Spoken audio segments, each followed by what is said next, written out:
ओम शांति। आज हम बाबा की एक अव्यक्त मुरली से कुछ लाइनें देखेंगे।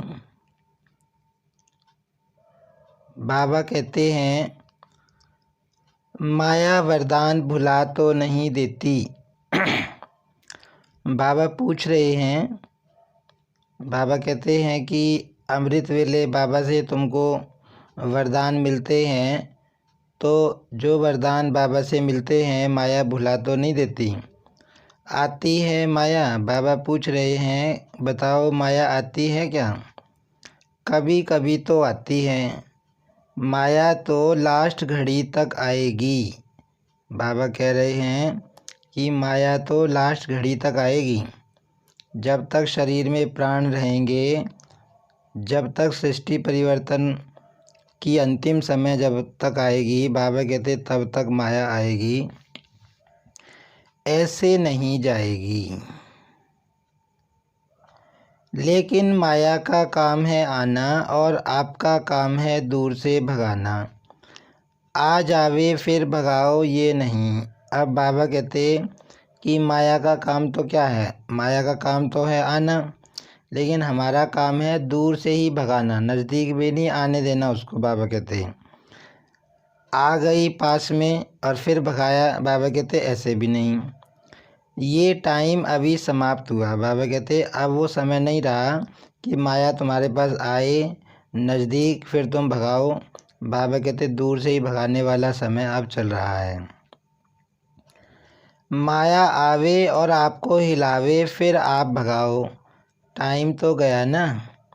बाबा कहते कि माया आए फिर आपको हलचल में लाए, आपको हिलाए और फिर उसको तुम भगाओ, तो उसमें समय तो चला जाएगा ना। लेकिन साइलेंस के साधनों से आप दूर से ही पहचान सकते हो कि ये माया है। बाबा कहते अगर तुम्हारा योग बल होगा तो शांति की शक्ति से तुम दूर से ही पहचान सकते हो, अनुभव होगा, टचिंग होगी कि हाँ ये माया है।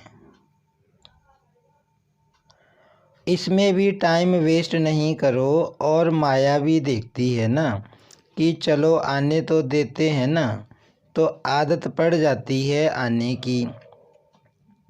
बाबा कहते कि आए फिर तुम भगाओ, तुम्हें हिलाए, तुम्हें हलचल में लाए। बाबा कहते इसमें भी टाइम वेस्ट तुमको नहीं करना है ना। बाबा कहते माया भी देखती है, वो भी कहती है कि मैं भी इनके पास चलूं क्योंकि ये मुझे आने देते हैं, तो आदत पड़ जाती है माया को आने की।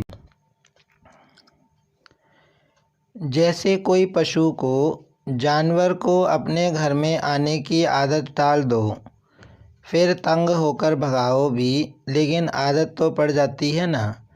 अब बाबा उदाहरण से समझा रहे हैं कि कई बार बाबा कहते हैं जैसे किसी जानवर को पहले तो आप आने दो, कुछ दिन आने की आदत उसको डल जाती है, और फिर जब उसे तंग होने लग जाते हैं फिर उसको भगाते हैं तो वो भागता नहीं है जानवर। तो बाबा माया भी ऐसे ही है। और बाप ने सुनाया था कि कई बच्चे तो माया को चाय पानी भी पिलाते हैं। बाबा कहते कि बच्चे माया को भी चाय पानी पिलाते हैं। अब कौन सी चाय पानी पिलाते हैं बाबा बता रहे हैं। चाय पानी कौन सी पिलाते हो पता है ना?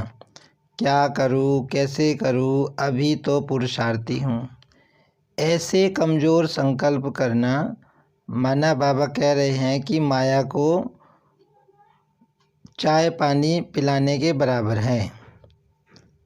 अभी तो संपूर्ण नहीं बने हैं, आखिर हो जाएंगे, ये संकल्प चाय पानी है। बाबा कहते ऐसे सोचते हो क्या करूं कैसे करूं, अभी तो पुरुषार्थी हूँ, तो बाबा कहते कमज़ोर संकल्प करना, माना माया को बुलाना, उसको चाय पानी पिलाना।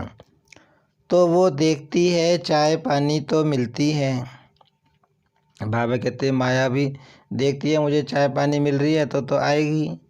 किसी को भी अगर चाय पानी पिलाओ तो वो जाएगा कि बैठ जाएगा, है ना। कोई मेहमान आ जाए और उसको चाय पानी पिलाने लग जाओ तो बाबा कहते वो जाएगा थोड़ी ना, चाय पानी पी के ही जाएगा। तो जब भी कोई परिस्थिति आती है तो क्यों, क्या, कैसे, कभी कभी तो होता ही है। अभी कौन पास हुआ है, सबके पास है, ये है माया की खातिरी करना। बाबा समझाते भी ऐसे संकल्प करना, क्यों के, क्या के, कैसे के, या ये सोचना भी अभी कौन देवता बना है, माया तो सबके पास आती है। बाबा कहते इस ये होती है माया की खातिरी करना। कुछ नमकीन कुछ मीठा भी खिला देते हो। बाबा कहते माया को तुम नमकीन भी खिलाते हो और मीठा भी खिलाते हो और चाय भी पिलाते हो, और फिर क्या करते हो, फिर तंग होकर कहते हो अभी बाबा आप ही भगाओ।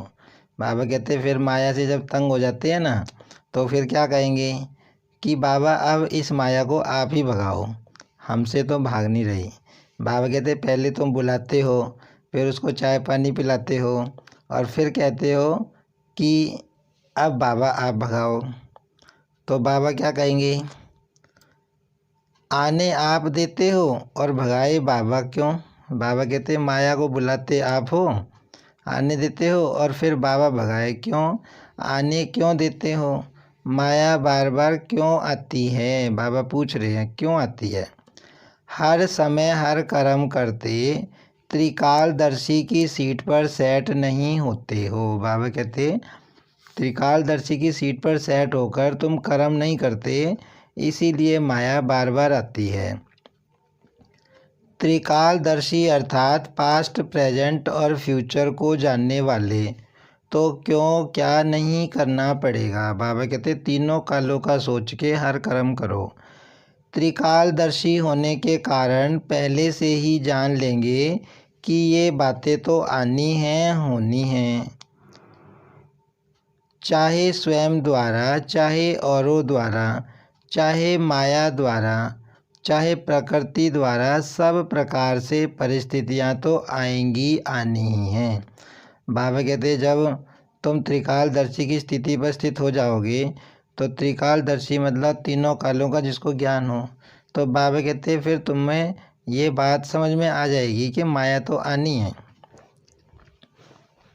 परिस्थितियां तो आनी हैं, चाहे व्यक्ति के द्वारा आनी है, प्रकृति के द्वारा आनी है। बाबा कहते आनी है, लेकिन स्वस्थिति शक्तिशाली है तो परिस्थिति उसके आगे कुछ भी नहीं है। बाबा कहते कि परिस्थिति चाहे कितनी बड़ी आ जाए, लेकिन तुम्हारी स्वस्थिति, तुम अगर मजबूत हो, शक्तिशाली हो, तो परिस्थिति कुछ नहीं कर सकती।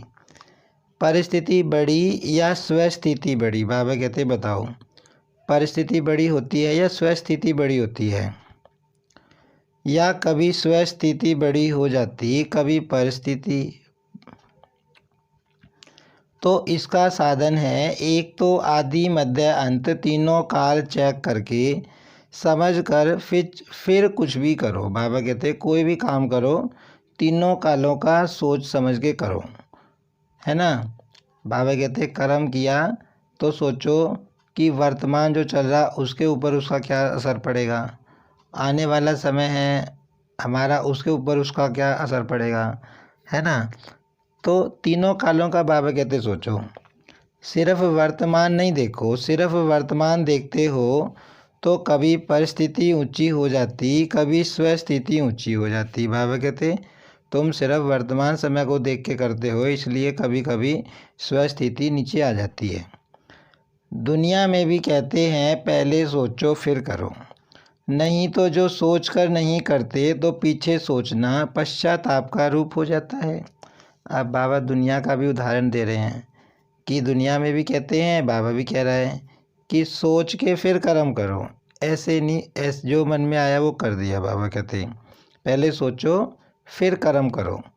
तो जो पहले सोच के कर्म करता है तो फिर वो पश्चाताप का उसका रूप उसके सामने नहीं बनता। ऐसे नहीं करते, ऐसे करते तो पीछे सोचना अर्थात पश्चाताप का रूप, और पहले सोचना ये ज्ञानी तू आत्मा का गुण है। बाबा कहते अगर पहले सोच के नहीं करेंगे तो फिर बाद में संकल्प क्या आएंगे, ऐसे नहीं करते तो ऐसे हो जाता, ऐसे नहीं करते तो ऐसे हो जाता। तो बाबा कहते जो ज्ञानी आत्मा होती है उसका गुण क्या होता है? पहले सोचना फिर करना। द्वापर कलयुग में तो अनेक प्रकार के पश्चाताप ही करते रहे हो ना। बाबा कहते द्वापर से लेकर आत्मा पश्चाताप ही करती आई है, क्योंकि द्वापर कलयुग में आत्मा को ज्ञान नहीं होता तो कोई ना कोई कर्म तो ऐसा वैसा हो ही जाता है जिसका पश्चाताप होता है। तो बाबा कहते हैं अब तक तो तुम पश्चाताप करते ही आई हो, लेकिन अब संगम पर पश्चाताप करना, अर्थात ज्ञानी तू आत्मा नहीं है। बाबा कहते अब संगम युग पे तुम्हें ज्ञानी तू आत्मा बनना है। ऐसा अपने को बनाओ जो अपने आप में भी मन में एक सेकंड भी पश्चाताप नहीं हो।